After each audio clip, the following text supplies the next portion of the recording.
நேர்மையும் எளிமையும் தான் கம்யூனிஸ்டினுடைய நற்பண்புகள். ஒரு கம்யூனிஸ்டுக்கான இலக்கணம் நேர்மையாக இருப்பதும் எளிமையாக இருப்பதும் தான். நான் சொல்வதற்காக என்னை நீங்கள் மன்னிக்க வேண்டும். 2 கம்யூனிஸ்ட் பிரமுகருடைய வீட்டு திருமணங்களை நான் பார்த்திருக்கிறேன். அதானி அம்பானி வீட்டு திருமணம் போல நடந்திருக்கிறது. அவர்களும் கம்யூனிஸ்டுகள் தான். அவர்களும் கம்யூனிஸ்டுகளாக இருந்து சட்டமன்றம் சென்றவர்கள் தான். அவர்களை பற்றி நான் சொல்ல விரும்பவில்லை. எல்லா கம்யூனிஸ்டுகளும் கம்யூனிஸ்டுகளாக இல்லை. எல்லா கம்யூனிஸ்டுகளும் கம்யூனிஸ்டுகளாக இருந்தால் அரங்கம் நிரம்பி வழிய வேண்டுமே. எனவே நேர்மையும் எளிமையும் நிறைந்தவர்களாக இருப்பவர்களை விரல் விட்டு எண்ணிவிடலாம். அதனாலே தான் ஒரு நல்ல கண் ஐயா என்கிற பொழுது நமக்கு காணாத ஒரு மனிதனை கண் முன்னால் கண்டெடுத்து விட்ட உணர்வு உள்ளத்திற்குள் ஊற்றெடுக்கிறது. எப்படிப்பட்ட மனிதர்? நான் சார்ந்த அனுபவத்தை தான் பேசுகிறேன். புத்தகத்தில் படித்ததையோ பிறர் சொன்னதையோ உங்களிடம் நான் கடைபிடிக்கவில்லை. ஐயா அவர்கள் கோவை நாடாளுமன்ற தேர்தலில் நின்றார். நல்லவர்களை நாம் வெற்றி பெற செய்து விடுவோமா? அப்படி செய்துவிட்டால் நாமக்கல்லான் பாடிய பாட்டுக்கு என்ன பொருள் இருக்கும்? தமிழன் என்றொரு இனம் உண்டு, தனியே அவர்க்கோர் குணம் உண்டு. அது என்ன குணம்? நீச குணம். ஒருபோதும் நல்லவர்களின் பின்னால் நிற்பதில்லை என்று நினைக்கக்கூடிய ஒரு மிக மோசமான குணம். ஜீவாவையே தோற்கடிக்கவில்லையா? ஒரே ஒரு முறைதானே அவர் சென்னையில் வட சென்னையில் நின்று வெற்றி பெற்றார். அடுத்த முறை அவர் தோற்கடிக்கப்பட்டார் அல்லவா நாகப்பட்டினத்திற்கு சென்று. எனவே ஜீவாவை விட ஒரு மனிதனை பார்க்க முடியுமா? அது மாதிரி ஜீவாவை போலவே வாழக்கூடிய ஒரு மனிதர்.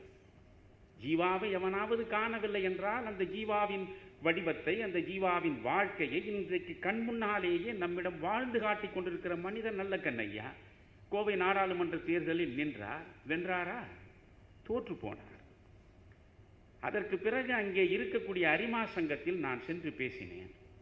அந்த அரிமா சங்கத்தில் இருக்கக்கூடியவர்கள் மிக உன்னதமான மனிதர்களை வரவழைத்து பாராட்டுவதை ஒரு சமூக கடமையாக ஏற்றிருப்பவர்கள்.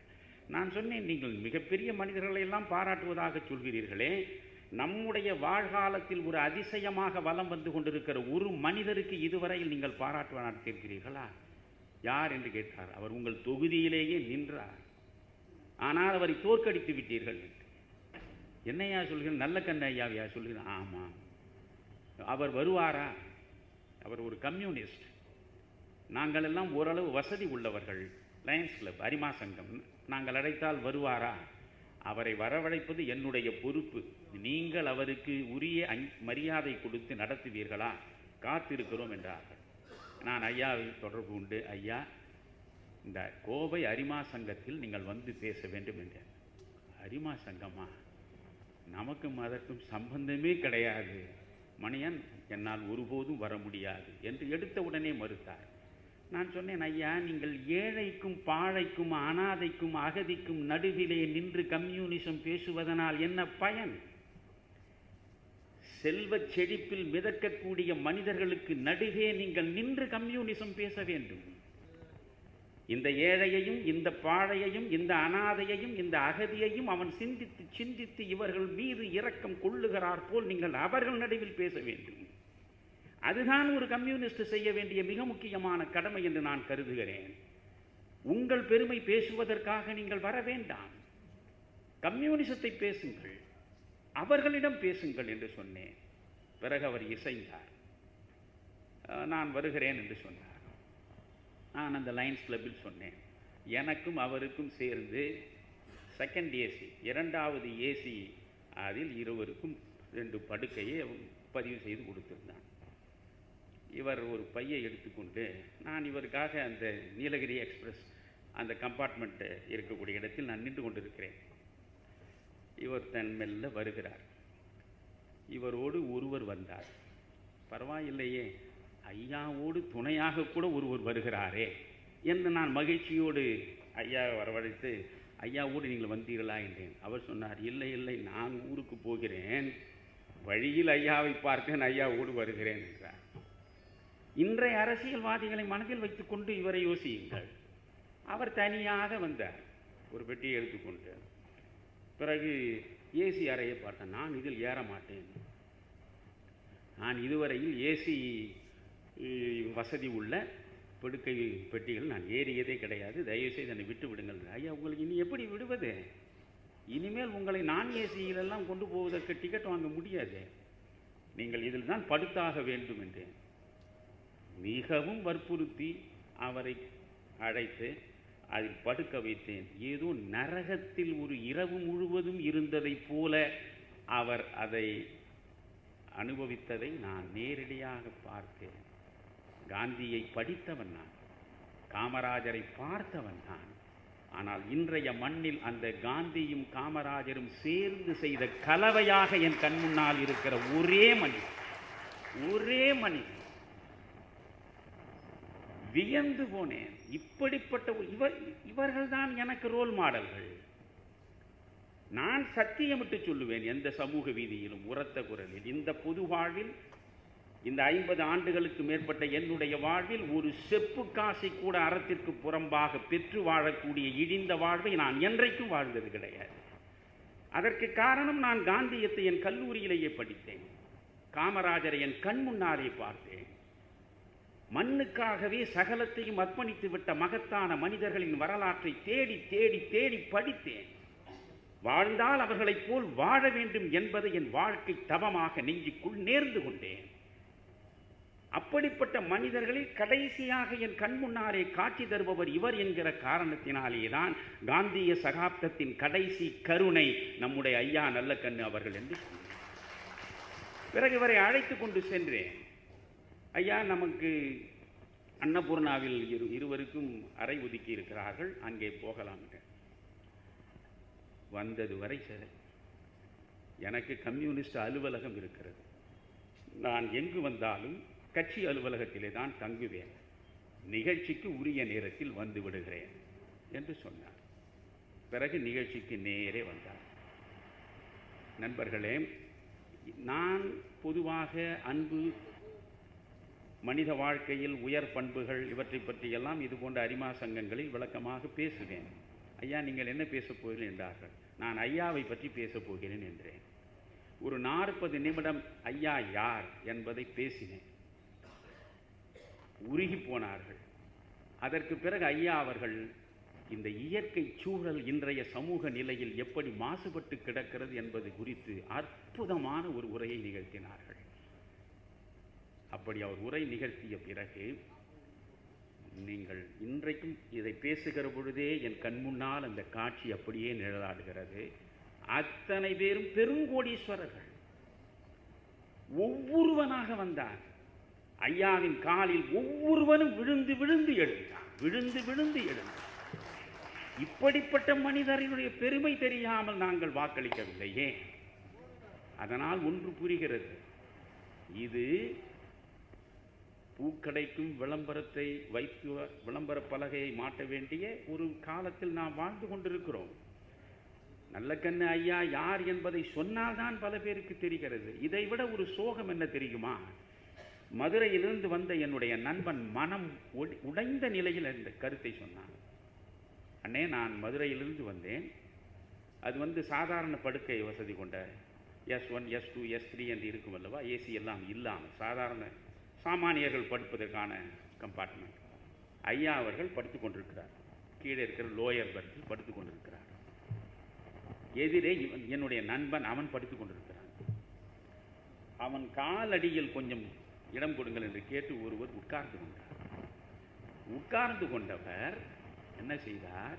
2 காலையும் எடுத்து ஐயா படுத்து கொண்டிருக்கிற அந்த இடத்தில் நீட்டி வைத்துக் கொண்டார். நீட்டி வைத்துக் கொண்டு பேப்பர் படிக்கிறான். அவனுடைய 2 கால்களும் ஐயாவினுடைய உடல் மீது பட்டுக்கொண்டே இருக்கிறது. என்னப்பா இப்படி காலை வைக்கிறாயே என்று இவரும் கேட்கவில்லை. அவனும் அப்படியே இருக்கிறான். அதை பார்த்து பதறி போன இவன், அவர் யார் என்று உனக்கு தெரியுமா? தெரியாது. யார்? அவர் தான் என் நல்லக்கண்ணு ஐயா. ஐயோ மன்னிக்கணுங்க அப்படின்னு சொல்லி, இப்படி ஒரு மனிதனை நீங்கள் பார்க்க போகிறீர்களா? நான் நல்லக்கண்ணு, என் மீது நீ கால் வைக்கலாமா என்று அவர் கேட்க வேண்டியதில்லை. தம்பி, உங்களுடைய 2 கால்களும் என் உடம்பின் மீது பட்டுக்கொண்டே இருக்கிறது, கொஞ்சம் அப்படி தள்ளி வைத்துக் கொள்ளுங்களேன் என்று கூட சொல்ல தெரியாத, சொல்ல விரும்பாத ஒரு அபூர்வமான யோகியாக வாழ்ந்து கொண்டிருக்கிற மனிதனை பற்றி நாள் முழுக்க பேசலாம். பேசினாலும் இந்த மண்ணில் நீங்கள் யாரும் அதன்படி வாழப்போவது கிடையாது. நான் நிறைவாக சொல்கிறேன், நீங்கள் அவருக்கான பெருமை என்ன? எளிமையாக இருக்கிறார், நேர்மையாக இருக்கிறார். ஒரு அரசியல்வாதிக்குரிய அடிப்படை இலக்கணமே அதுதான். சில பேர் சொல்லுவார்கள், சகாயம் அவர்கள் முதலமைச்சராக வர வேண்டும் என்பார்கள். நான் கேட்பேன், சகாயம் முதல்வராக வர வேண்டியவர் தான், சகாயம் முதலமைச்சராக வர வேண்டும் என்று எதற்காக நீங்கள் சொல்கிறீர்கள்? எத்தனையோ ஐஏஎஸ் அதிகாரிகள் இருக்கிறார்கள், நீங்கள் சகாயம் வர வேண்டும் என்று ஏன் சொல்கிறீர்கள்? அவர்கள் சொல்லுவார்கள், நேர்மையாக ஊழலுக்கு இடம் தராமல் அவர் இருக்கிறார். நான் சொன்னேன், ஒரு ஐஏஎஸ் அதிகாரியாக இருப்பவன் அப்படித்தானே இருந்தாக வேண்டும், அப்படித்தானே இருக்க வேண்டும். நேர்மையாக ஒரு ஐஏஎஸ் அதிகாரி இருப்பதே அபூர்வமாகிவிட்டது என்பதைத்தான் அது காட்டுகிறது. இந்த நல்லாசிரியர் விருது கொடுப்பான், அதை விட அவமானகரமான ஒன்று எதுவுமே கிடையாது. ஆசிரியன் என்கிற தமிழ் சொல்லுக்கு என்ன பொருள்? ஆசு இரியன். ஆசு என்றால் குற்றம், இரிதல் என்றால் களைதல். ஆசிரியன் என்றால் குற்றம் களைந்தவன், குற்றமற்றவன். குற்றமற்றவன் தானே ஆசிரியனாக இருக்க முடியும். அதில் ஒருவனை மட்டும் இவன் நல்லாசிரியன் என்று சொல்லி விருது கொடுத்தால் மற்றவன் எல்லாம் பொல்லாத ஆசிரியன் என்றல்லவா பொருள்படும். எனவே இப்படிப்பட்ட சமூகம், ஒரு அரசியல்வாதி என்றால் அவன் ஐயாவை போலத்தான் இருக்க வேண்டும். அப்படி இருந்தால்தான் அவன் அரசியல்வாதி. என் மனைவி புலம்புகிற பொழுதெல்லாம் நான் சொல்லுவேன், இந்த சென்னையை பொறுத்தவரையில் சொந்த வீடு இல்லாமல் இருப்பதை விட ஒரு நரகம் எதுவுமே கிடையாது. நான் இப்பொழுது இருப்பது 11வது வாடகை வீடு. 2 ஆண்டுகள் 3 ஆண்டுகளுக்கு மேல் எந்த சொந்த வீட்டுக்காரனும் வாடகைக்காரனை வைத்திருக்க மாட்டான். 6000 ரூபாய்க்கு வாடகைக்கு விடுவான், 2 ஆண்டு பார்த்து கொண்டே இருப்பான். அதற்கு பிறகு இவனை வெளியேற்றினால்தான் வரக்கூடியவனுக்கு 8000 வாடகை உயர்த்தலாம் என்பதற்காக ஒரு பொய் காரணம் சொல்லுவான். நான் மூட்டையை கட்ட வேண்டியதான். 11வது வீட்டில் இருக்கிறேன், அரசு வீட்டில். அந்த அரசு வீட்டிலிருந்தும் நான் துரத்தப்பட்டேன். எனவே எனக்கு ஒரு வீடு கிடையாது, ஐயாவுக்கு ஒரு வீடு கிடையாது. எனக்கு ஒரு வீடு கூட, ஒரு 600 சதுரடி சொத்து கூட நீங்கள் 50 ஆண்டு கால அரசியல் வாழ்வில் சேர்க்கவில்லையே என்று என் மனைவி சொல்லுகிற பொழுது நான் காட்டுகிற ஒரே மனிதன் யார்? ஐயாவைத்தான் காட்டுவேன். ஐயாவை பார், அவர்தான் எனக்கான ஆதர்சம். இப்படி ஓர் அற்புதமான ஒரு மகத்தான மனிதனுடைய வாழ்க்கை குறித்து எழுதப்பட்ட ஒரு நூலை வெளியிடுகிற பொழுது ஊரே திரண்டு வந்திருக்க வேண்டாமா?